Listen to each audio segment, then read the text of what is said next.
Assalamualaikum warahmatullahi wabarakatuh. Innal hamdalillah nahmaduhu wa nasta'inuhu wa nastaghfiruh wa na'udzu billahi min syururi anfusina wa sayyiati a'malina. May yahdihillahu fala mudilla lahu wa may yudlil fala hadiya lahu. Asyhadu an la ilaha illallah wahdahu la syarika lahu wa asyhadu anna Muhammadan abduhu wa rasuluh alladzi la rasula wa la nabiyya ba'dah. Ya ayyuhalladzina amanu taqullaha haqqa tuqatih wa la tamutunna illa wa antum muslimun, amma ba'd. Bapak dan Ibu kaum muslimin dan kaum muslimat yang dirahmati Allah Subhanahu wa taala.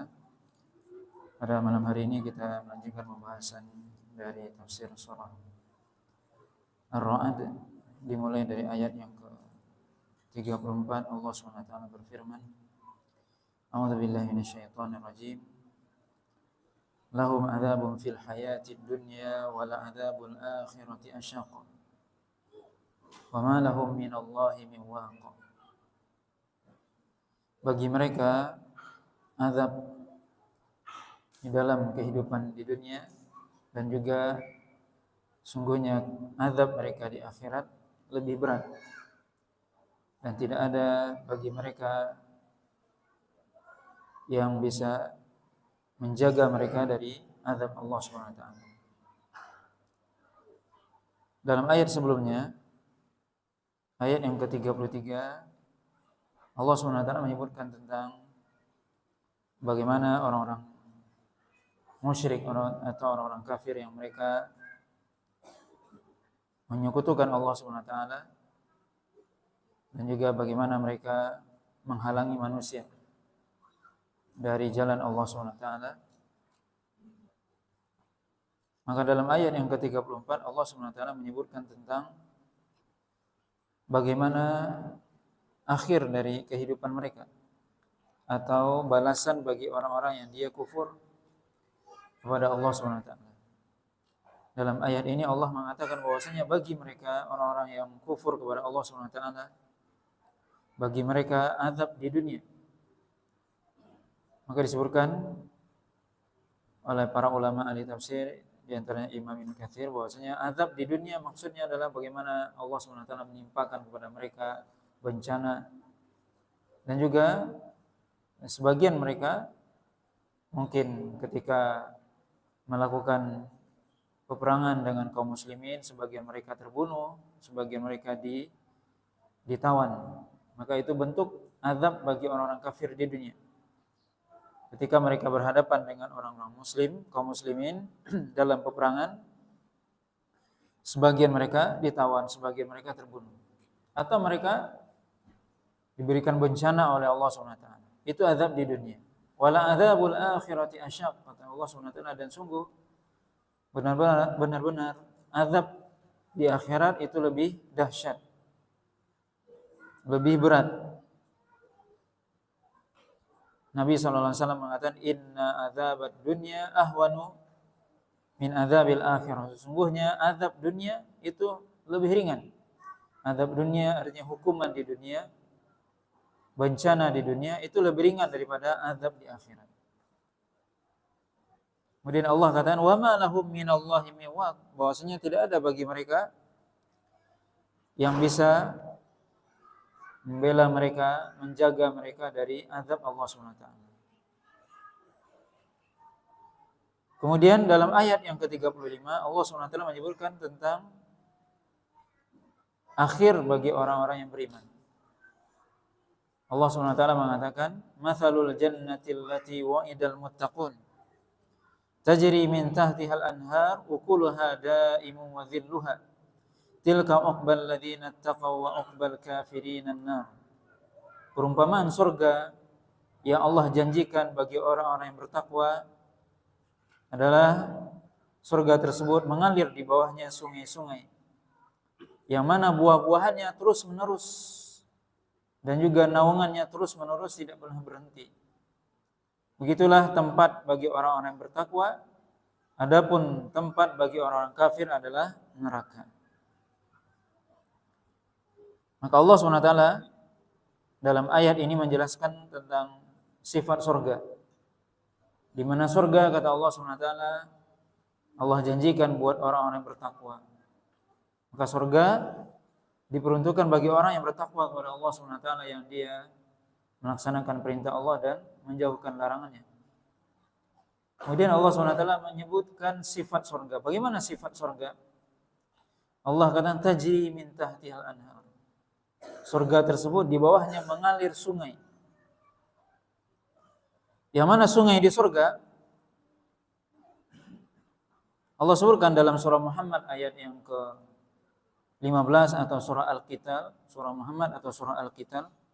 Allah SWT menyebutkan mathalul jannati allati wa'idal muttaqun fiha anharun min ma'in ghairi asin wa anharu min labanin lam yataghayyar ta'muhu wa anharu min khamrin ladzatin lisyaribin wa anharu min asalin musaffa wa lahum fiha min kulli thamarat wa maghfiratun min rabbihim kaman huwa khalidun fin nari wa suqu ma'an hamiman faqatta'a am'a'ahum.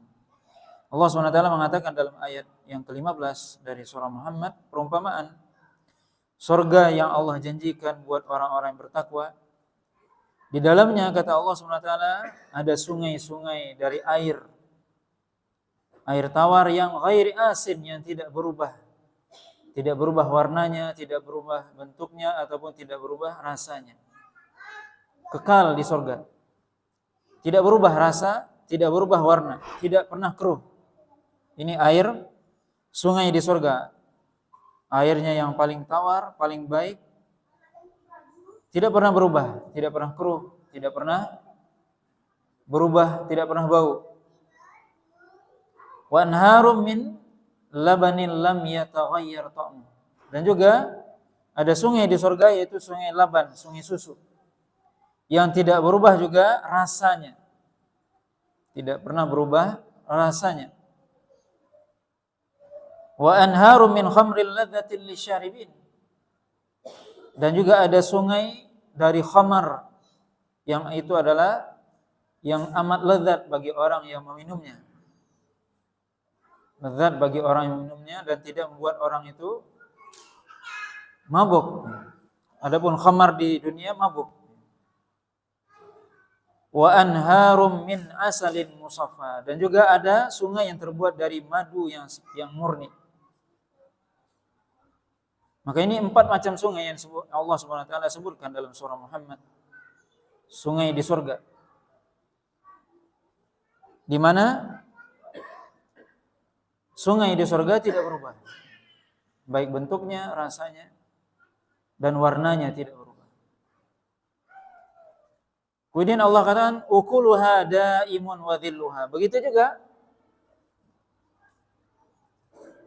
makanannya atau buah-buahan di surga daimun, tetap tidak pernah berubah. Kata Imam Ibnu Katsir, al-mata'im wal fawaqih wal masyarib lam qita'ala walal fana. Bahwasanya buah-buahan, makanan, minuman di surga itu tidak pernah putus-putus, tidak pernah berhenti dan tidak pernah habis. Rasulullah SAW dalam hadis yang diriwayatkan oleh Imam Bukhari dan Muslim, beliau mengatakan, inni ra'aitul jannata au uritul jannata fatanawaltu minha unqudan walau akhadtu la akaltu minhu ma baqiyat dunya. Dalam riwayat yang lain yaitu ketika Nabi SAW salat kusuf, maka disebutkan bahwasanya Nabi SAW ketika itu dalam riwayat yang disebutkan bahwasanya Nabi SAW ketika salat maju. Kemudian setelah salat Nabi ditanya, kami tidak pernah melihat engkau melakukan seperti ini, wahai Rasul. Kemudian dikatakan bahwasanya diperlihatkan kepadaku surga atau buah-buahan dari surga. Kemudian hampir saja aku mengambilnya, tapi aku dihalangi, kata Nabi SAW. Dalam hadis yang tadi disebutkan, aku diperlihatkan surga dan aku akan mengambil setangkai dari buah di surga. Tapi dalam riwayat lain disebutkan Nabi dihalangi. Kata Nabi, "Lau akhadtuhu," kalau seandainya aku bisa mengambilnya, la akaltu minhu ma baqiyat dunya. Kalian pasti memakan dari buah surga itu selama bumi ini masih ada, tidak akan berhenti buah itu. Semua orang bisa ngambil, semua orang tidak akan berhenti. Kita bisa lihat air Zam-Zam, itu air yang ada di bumi, tidak pernah berhenti. Sejak zaman Nabi Ismail sampai hari ini, sampai hari kiamat. Zam-Zam. Itu padahal air di bumi, bukan asalnya dari surga. Tidak pernah berhenti, tidak pernah habis. Kata Nabi, kalau seandainya aku bisa mengambil buah itu, kalian akan memakannya sampai selama bumi ini ada. Tidak akan berhenti, tidak akan habis buahnya. Setangkai buah yang Nabi sebutkan tadi. Kemudian dalam hadis yang diriwayatkan oleh Imam Muslim dari Jabir bin Abdullah radhiyallahu taala anhu, qala Rasulullah sallallahu alaihi wasallam, ya'kulu ahlul jannati wa yashrabun wa yamtakhitun wa la yataghawwatun wa la yabulun ta'amuhum jusha karihil misk wa yulhimuna at-tasbih wa at-taqdis kama yulhimuna an-nafs. Kata Nabi SAW bahwasanya orang-orang di surga makan dan minum, tetapi mereka tidak buang air besar dan kecil, kata Nabi SAW. Maka makanan mereka akan keluar seperti mereka bersendawa, dan keluar dari bekas tersebut bau seperti minyak wangi. Kemudian penduduk surga diilhamkan kepada mereka, diberikan kepada mereka secara fitrah untuk bertasbih kepada Allah SWT sebagaimana mereka bernafas. Maka penduduk surga, bagaimana kita bernafas? Tidak terasa. Begitu penduduk surga akan bertasbih kepada Allah SWT. Maka ini kenikmatan yang Rasulullah SAW sebutkan di dalam surga yang jauh tentunya berbeda dengan di dunia.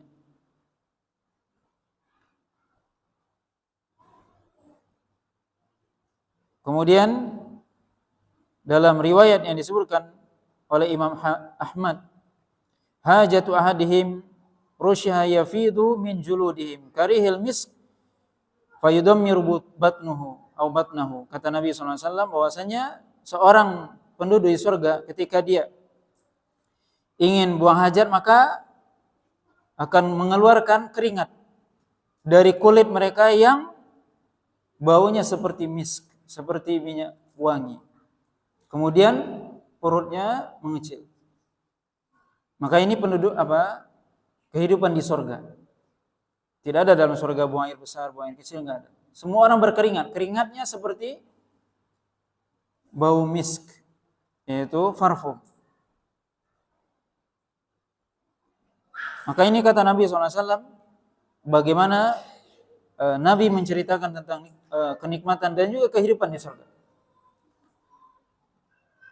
Bagaimana buah-buahan yang dimakan, kata Nabi SAW, itu ketika diambil maka datang lagi. Seorang ketika dia memetik buah di surga, datang lagi. Apa yang diambilnya datang lagi, tumbuh lagi. Terus tidak pernah berhenti. Kata Allah SWT dalam surah Al-Waqi'ah, wa fakihatun katsirah la maqtu'atin wa la mamnu'ah. Yaitu buah-buahan yang sangat banyak yang tidak pernah terputus, tidak pernah putus-putus buah itu. Diambil datang, tidak pernah putus. Wala mamnu'ah, dan ia tidak terlarang, tidak ada yang dilarang dalam surga. Semuanya boleh. Maka ini buah-buahan di surga tidak pernah putus, tidak pernah berhenti. Ketika kita memakannya, memetiknya, terus ada. Dan itu tidak ada di dunia. Maka ini adalah kehidupan yang berbeda, sangat berbeda dengan kehidupan dunia. Kemudian bagaimana dalam riwayat yang disebutkan oleh Imam Bukhari dan Muslim juga, inna fil jannati syajaratan. Sebagaimana dalam pertemuan sebelumnya kita sebutkan juga hadis ini, yasirur raqib fi dhilliha amun la yaqta'uha, mi'atu amin la yaqta'uha. Bahwasanya di surga sungguh ada sebuah pohon yang seorang yang melakukan yang berjalan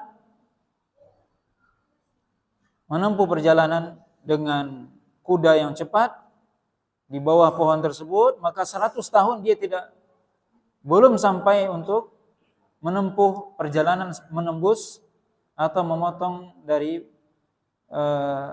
panjangnya atau luasnya zilnya. Zilnya artinya adalah naungan dari pohon tersebut. Disebutkan kemarin adalah pohon tuba, yaitu apa? Pohon yang sangat besar yang naungannya itu 100 tahun perjalanan belum sampai orang sampai ke memutus perjalanan ke naungan pohon. Masih di dalam naungan pohon itu. 100 tahun perjalanan. Masih berada di bawah pohon itu. Ya subhanallah, ini Allah SWT sebutkan dalam surah Al-Waqiah wa dhillim mamdud, yaitu naungan yang terus, yang panjang, yang memanjang, yang terus memanjang, yang tidak ditempuh oleh seorang kecuali dalam 100 tahun, dan itu pun belum bisa dia sampai ke ujungnya. Allah SWT katakan, inilah balasan bagi orang yang bertakwa kepada Allah SWT. Adapun balasan bagi orang yang kafir, kata Allah SWT, tilka uqbal ladina taqaw wa uqbal kafirinan, yaitu inilah balasan, kata Allah SWT, bagi orang yang bertakwa, dan balasan bagi orang kafir adalah neraka. Na'udzubillah. Allah SWT katakan dalam ayat yang lain, la yastawi ashabul nar wa ashabul jannah. Ashabul jannati humul faizun. Tidak sama penduduk neraka dengan penduduk surga. Penduduk surga adalah orang-orang yang memperoleh keberuntungan.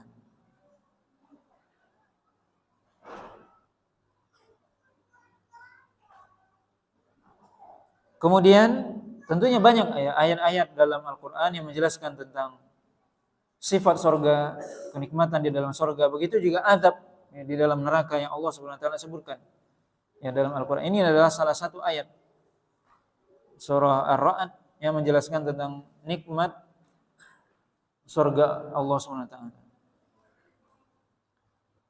Kemudian dalam ayat selanjutnya Allah SWT melanjutkan, walladzina atainahumul kitab yafrahuna bima unzila ilaik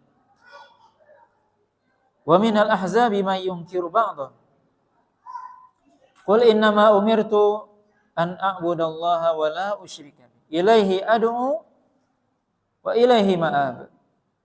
Allah SWT mengatakan, dan orang-orang yang kami berikan kepada mereka kitab, yaitu Al-Quran, yafrahuna bima unzila ilaik, mereka senang terhadap apa yang diturunkan kepada engkau. Dan orang yang kami berikan kepada mereka kitab terdahulu, maksudnya adalah Allah SWT menurunkan kitab Taurat, Zabur, Injil kepada umat terdahulu, yaitu orang-orang ahlul kitab. Mereka yafrahuna bima unzila ilaik, mereka senang ketika kami turunkan kepada engkau, yaitu Al-Quran. Tetapi kata Allah, wa minal ahzabi may yunkiru ba'dahu. Tetapi sebagian dari mereka itu mengingkari sebagian dari Al-Quran ini. Maka bisa kita lihat sendiri bahwasanya walaupun ayat ini sebenarnya surah Ar-Ra'd adalah surah Makkiyah, di mana di dalam surah Makkiyah tentunya ayat ini, surah ini diturunkan sebelum Nabi hijrah. Adapun di Mekah tentunya tidak ada ahlul kitab. Ahlul kitab hanya ada di Madinah. Tapi Allah SWT menyebutkan di sini bahwasanya orang-orang, Allah SWT memberitahu bahwasanya memang orang-orang ahlul kitab mereka senang tentunya terhadap apa yang Allah turunkan berupa Al-Quran, yaitu sebagian mereka yang beriman kepada Al-Quran, yang nantinya ketika Rasulullah SAW hijrah ke Madinah, maka ada beberapa dari orang-orang Nasrani, pendeta Yahudi yang masuk Islam, yaitu Abdullah bin Salam. Maka beliau Ketika Nabi hijrah ke Madinah, maka beliau beriman kepada Rasulullah SAW. Maka beliau termasuk dalam ayat ini disebutkan, walaupun surah ini Makkiyah.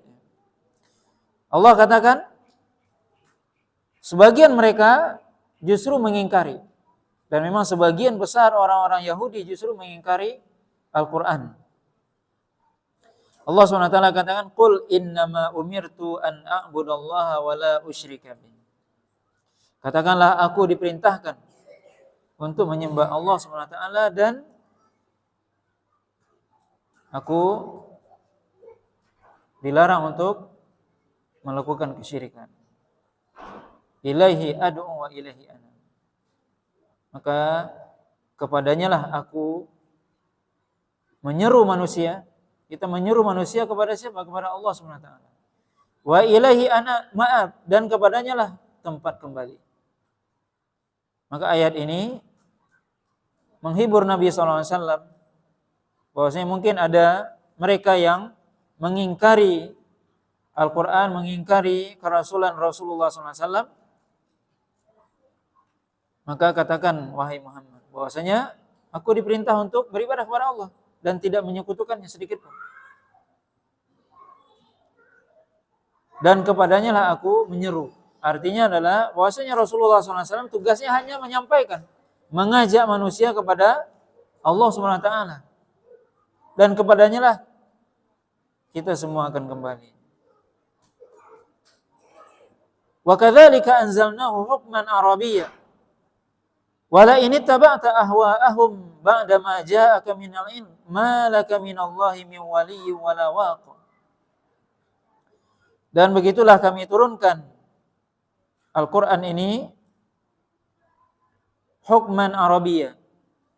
Ya, Al-Qur'an ini kami turunkan dengan baik Arabian, dengan bahasa Arab, yaitu bahasa yang paling fasih. Wala ini taba'ta ahwa'ahum ba'da ma ja'aka minal ilm. Kalau seandainya engkau mengikuti hawa nafsu mereka setelah datang kepada engkau ilmu, malaka minallahi min waliyyin wala waq. Maka tidak ada bagimu dari Allah, dari waliyin, penolong, wala waq, ataupun yang akan melindungi atau menjaga.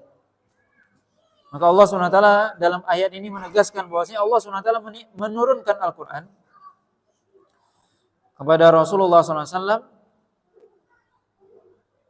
Bagaimana Allah SWT menurunkan Al-Quran hukman Arabiyyah, di mana Al-Quran muhkaman. Hukman di sini muhkaman, yaitu tidak ada sedikit pun dari Al-Quran celahnya. Muhkam artinya bagus, baik, kuat. Tidak ada celah dalam Al-Quran, baik dari sisi lafaz, baik dari sisi arti, baik dari sisi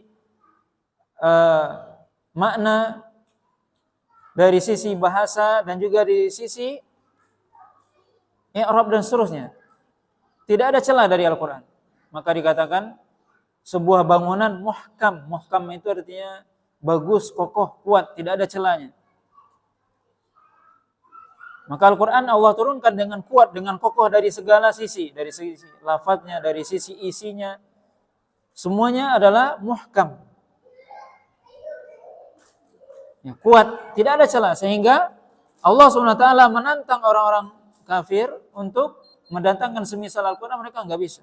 Karena Al-Quran tidak punya celah.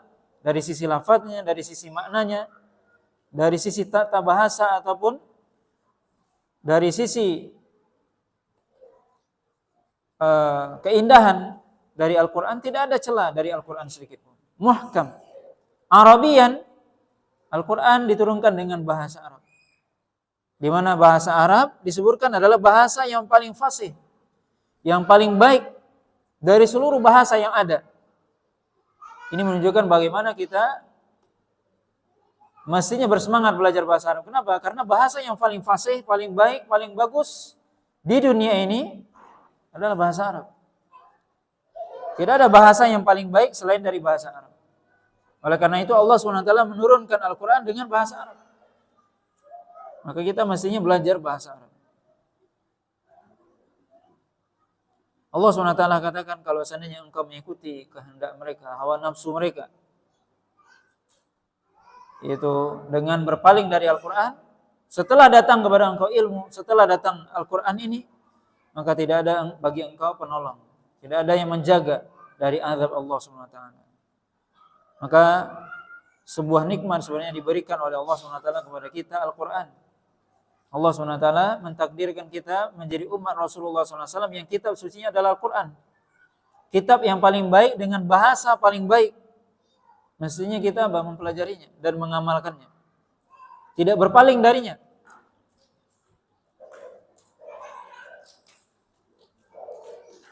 Dalam ayat selanjutnya Allah SWT katakan, وَلَقَدْ أَرْسَلْنَا رُسُلًا مِنْ قَبْلِكَ وَجَعَلْنَا لَهُمْ أَزْوَاجًا وَذُرِّيَّةً وَمَا كَانَ لِرَسُولٍ أَنْ يَأْتِيَ بِآيَةٍ إِلَّا بِإِذْنِ اللَّهِ لِكُلِّ أَجَلٍ كِتَابٌ.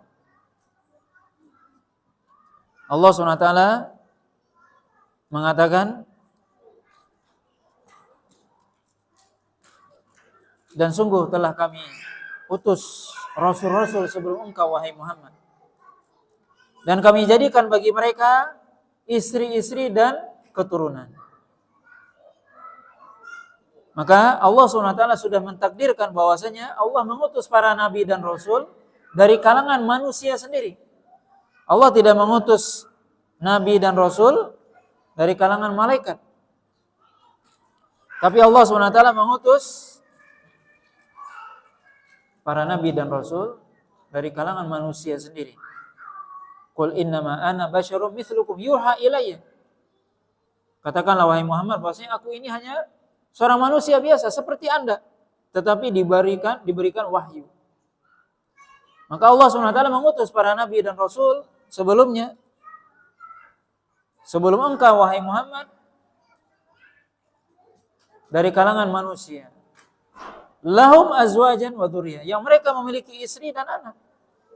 Artinya mereka manusia biasa yang makan, minum, kemudian juga menikah, memiliki anak. Seluruh para nabi dan rasul.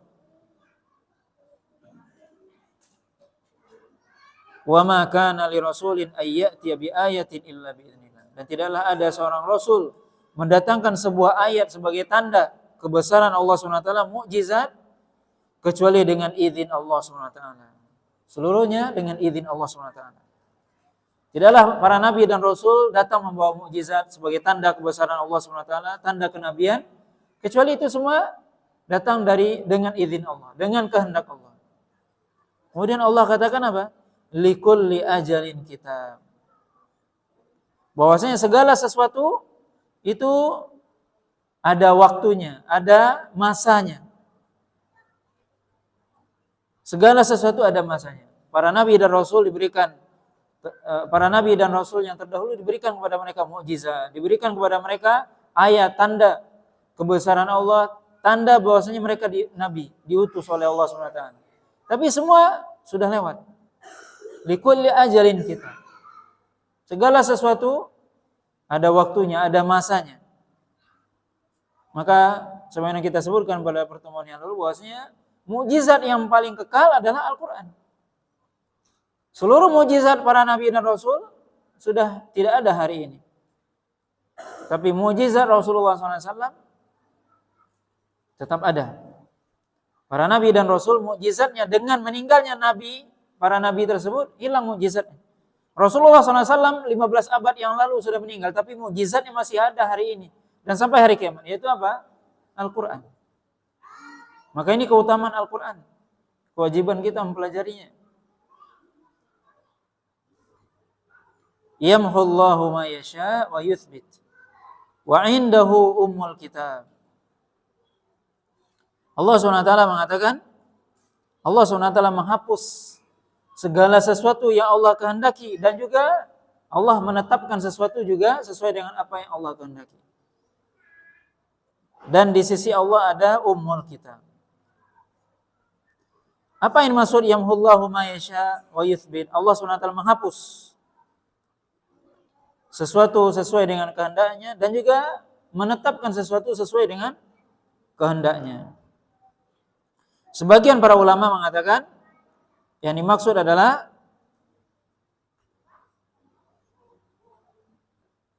syariat. Itu yang pertama. Sebagian para ulama ahli tafsir mengatakan bahwasanya yamhullahu ma yasha wa yuthbit, bahwasanya Allah SWT menghapus syariat-syariat terdahulu. Dalam bahasa Al-Qur'annya menasakh, ya. Menghapus syariat-syariat terdahulu, kitab-kitab terdahulu, wa yuthbit, dan menetapkan syariat Rasulullah SAW. Tidak berubah syariat Rasul sampai hari kiamat. Allah menghapus, merubah, dan Allah juga menetapkan. Apa yang dihapus? Syariat umat terdahulu. Syariat umat Nabi Musa, syariat Nabi Isa, syariat umat terdahulu, semuanya sudah dihapus. Dan juga kitab-kitab Nabi terdahulu sudah tidak berlaku. Wa yuthbit, dan Allah SWT menetapkan apa? Syariat Rasulullah SAW yang berlaku sampai akhir zaman. Dan juga Al-Quran tetap sampai akhir zaman. Sebagian para ulama lagi mengatakan bahwasanya yang dimaksud dengan yamhullahu ma yasha wa yuthbit, itu maksudnya adalah at-takdir, yaitu bahwasanya Allah SWT merubah takdir yang ada di catatan malaikat dan juga menetapkan. Bahwasanya kita perlu mengetahui bahwasanya takdir itu ada takdir yaumi yang dituliskan setiap harinya oleh malaikat, ada takdir sanawi yang dituliskan, ditakdirkan setiap tahun pada Lailatul Qadar. Maka takdir yang ada di tangan malaikat maka itu berubah. Ada yang dirubah, ada yang ditetapkan. Disebutkan bahwasanya seorang yang dia diberikan oleh Allah SWT menurut catatan malaikat, mungkin dia akan mendapat musibah, mendapat penyakit dan sebagainya. Kemudian dia berdoa. Kemudian dengan takdir Allah SWT maka tidak jadi musibah itu menimpa dia atau bencana itu menimpa dia. Tapi itu semua takdir yang berubah itu adalah yang ada di tangan malaikat. Ini maksud ayat ini. Sedangkan takdir di Lauhil Mahfuz wa indahu ummul kitab. Ummul kitab maksudnya adalah Lauhil Mahfuz. Catatan Allah yang ada di Lauhil Mahfuz yang itu tidak mungkin berubah. Yang itu tidak ada satupun yang tahu. Malaikat pun enggak ada yang tahu apa yang ada di Lauhil Mahfuz. Maka para ulama menjelaskan bahwasanya ketika seorang dia berdoa, ketika seorang melakukan sesuatu yang membuat dia tidak jadi kena musibah ataupun penyakit, maka itu semua sudah menjadi takdir yang sudah dituliskan di Lauhil Mahfuz. Yang itu apa? Tidak berubah.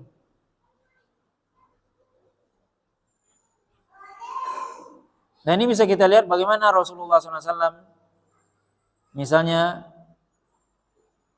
dalam hadis Nabi SAW menyebutkan siapa saja, kata Nabi SAW, yang ingin dipanjangkan umurnya dan diberkahi atau diluaskan rezekinya, maka hendaknya dia bersilaturahim. Kemudian juga dalam hadis yang lain, la yaruddul qada illa du'a. Bahwasanya tidak ada yang bisa merubah qada atau takdir kecuali doa. Takdir yang dimaksud adalah takdir yang ada di catatan malaikat. Adapun yang di Lauhil Mahfuz maka itu tidak mungkin berubah. Wa indahu ummul kitab, kata Allah SWT, dan Allah SWT memiliki kitab yang tidak akan berubah. Maka Allah SWT merubah sesuatu dengan kehendaknya, menetapkan sesuatu dengan kehendaknya, dan tidak ada yang bisa mengatur Allah SWT. Karena seluruh manusia tunduk kepada kehendak dan masyiah Allah SWT. Adapun catatan Allah SWT yang di Lauhil Mahfuz, maka itu Itu tidak berubah. Itu yang dimaksud dengan wa indahu ummul kitab. Ummul kitab artinya adalah Al-Lauhil Mahfuz. Kemudian dalam ayat selanjutnya Allah SWT mengatakan wa imma nuriyannaka ba'dal ladzi na'iduhum aw natawaffayannaka fa innama 'alaikal balagh wa 'alaina hisab. Dan jika kami memperlihatkan kepada engkau wahai Muhammad sebagian yang kami janjikan kepada mereka dari azab ini, atau kami wafatkan engkau sebelum engkau melihat apa yang kami janjikan, maka sesungguhnya kewajiban engkau hanya menyampaikan dan kami akan menghisab. Maka ayat ini apa? Juga menyebutkan bahwasanya tugas Nabi hanya menyampaikan. Tugas Rasul hanya menyampaikan syariat. Adapun menghisab itu adalah tugas Allah SWT. Begitu juga apa? Itu adalah urusan Allah. Kita juga tugas kita hanya menyampaikan. Tugas kita menyampaikan. Mengajak orang kepada Islam, mengajak orang kepada kebaikan. Bukan tugas kita menghisab orang, menghitung amalan orang, bukan. Yang akan menghitung amalan adalah Allah SWT. Yang akan menghisab adalah Allah, bukan manusia. Awalam yara anna na'til arda nanqusuha min atrafiha wallahu yahkumu la mu'aqqiba li hukmi wa huwa sari'ul hisab. Allah SWT mengatakan, tidakkah mereka melihat bahwasanya kami datang kepada bumi, nangkuswa, kami kurangi bumi tersebut, min atrafiha, dari pinggirnya. Wallahu yahkumu la mu'aqqiba li hukmi, dan Allah SWT yang memutuskan segala sesuatu dan tidak ada yang merubah keputusan Allah SWT. Wa huwa sari'ul hisab, dan Allah SWT amat cepat hisabnya. Apa maksud dari ayat ini? Na'til arda nanqusuha min atrafiha, yaitu kami datang kepada bumi kemudian kami kurangi dari pinggirnya. Di sini disebutkan oleh Imam Ibnu Katsir bahwasanya maksudnya adalah akan banyaknya penaklukan Islam sehingga dulu negeri-negeri itu kufur, tidak beriman kepada Allah SWT, kemudian para rasul, para nabi dan rasul mendatangi, mendakwahi mereka, kemudian negeri yang tadinya kufur kepada Allah menjadi muslim, menjadi Islam. Maka itu maksud dari tidakkah mereka memperhatikan, tidakkah mereka melihat bahwasanya kami datang kepada bumi kemudian mengurangi dari pinggirnya. Maksudnya mengurangi apa? Mengurangi negeri-negeri kafir, mengurangi kekufuran yang ada di muka bumi dengan nampaknya Islam, dengan menangnya Islam. Dan Allah SWT katakan bahwasanya Allah SWT yang memutuskan segala sesuatu. Ketika Allah SWT menghendaki suatu negeri menjadi Islam, maka tidak ada yang bisa merubahnya. Maka maksud dikurangi bumi di sini maksudnya adalah bukan tanahnya dikurangi, tapi apa? Tanah negeri kafir dikurangi. Bukan dari sisi fisiknya, tapi negeri yang tadinya kufur kepada Allah sekarang menjadi muslim, menyembah Allah SWT. Dan Allah SWT yang memutuskan segala sesuatu dan tidak ada yang merubah keputusan Allah. Dan Allah SWT amat cepat hisabnya. Allah SWT kata, wa qad makara alladziina min qablihim falillahil makru jami'an ya'lamu ma taksibu kullu nafs wa saya'lamul kuffaru liman uqbad dar. Dan sungguh mereka membuat makar, itu membuat tipu daya. Mereka, orang-orang sebelum mereka, sebelum orang-orang kafir Quraisy ini, mereka membuat tipu daya kepada rasul-rasul mereka sebelumnya. Waqad makara alladziina min qablihim, sungguh mereka telah membuat tipu daya kepada rasul-rasul mereka sebelumnya. Maksudnya Allah SWT katakan orang-orang sebelum orang-orang kafir Quraisy ini telah membuat makar kepada rasul-rasul mereka, misalnya umat Nabi Musa, umat Nabi Isa. Mereka membuat makar kepada rasul mereka. Allah katakan falillahil makru jami'. Allah Subhanahu wa taala yang memiliki seluruh tipu daya. Maka di sini para ulama menjelaskan tidaklah makar itu dinisbahkan kepada Allah kecuali ala wajil intiqam, yaitu kecuali untuk jaza, sebagai pembalasan. Allah Subhanahu wa taala membuat makar sebagai balasan. Bukan Allah yang pertama membuat makar. Tapi karena mereka membuat makar keburukan, maka Allah Subhanahu wa taala membalas makar mereka. Untuk menunjukkan bahwasanya Allah lebih hebat makarnya. Ya'lamu ma taksibu kullu nafs. Allah SWT mengetahui apa yang dilakukan oleh seluruh jiwa. Wa saya'lamul kuffaru liman uqbadda. Dan orang-orang kafir pasti akan mengetahui liman uqbadda. Bagi siapa kehidupan yang lebih baik nanti di akhirat. Kata Allah SWT, saya'lamul kuffar liman uqbadda. Mereka orang kafir akan mengetahui kehidupan yang baik di akhirat buat siapa? Yaitu buat orang yang mereka beriman kepada Allah Subhanahu wa taala dan Rasul-Nya. Kemudian dalam ayat terakhir dalam surah ini Allah Subhanahu wa taala katakan wa yaqulul ladzina kafaru lasta mursala. Qul kafa billahi syahidan baini wa bainakum wa man indahu ilmul kitab. Dan orang-orang kafir mengatakan lasta mursala. Kamu ini bukanlah rasul. Jadi orang kafir kata Allah mengatakan kepada engkau wahai Muhammad, kamu ini bukan rasul. Katakan kepada qul kafa billahi baini syahidan baini wa bainakum. Katakanlah wahai Muhammad, sungguh cukup Allah menjadi syahid antara aku dengan kalian. Dan juga waman indahu ilmul kitab, dan juga orang-orang yang memiliki ilmu tentang kitab, yaitu sebagian orang Yahudi dan Nasrani yang mereka beriman kepada Rasulullah. Ketika orang-orang kafir Quraisy dan orang-orang yang semisal dengan mereka beranggapan bahwasanya Rasulullah bukanlah Rasul, bukan Nabi, bukan yang diutus oleh Allah SWT. Allah menghibur Rasulullah SAW dengan mengatakan cukup Allah menjadi syahid, jadi saksi bahwasanya engkau adalah Nabi, bahwasanya engkau adalah Rasul, cukup Allah. Dan juga orang-orang yang memiliki kitab sebelumnya, memiliki ilmu tentang kitab sebelumnya, itu orang-orang yang Yahudi dan Nasrani yang mereka membaca kitab. Bahwasanya orang Yahudi dan Nasrani mereka tahu akan diutus Nabi akhir zaman.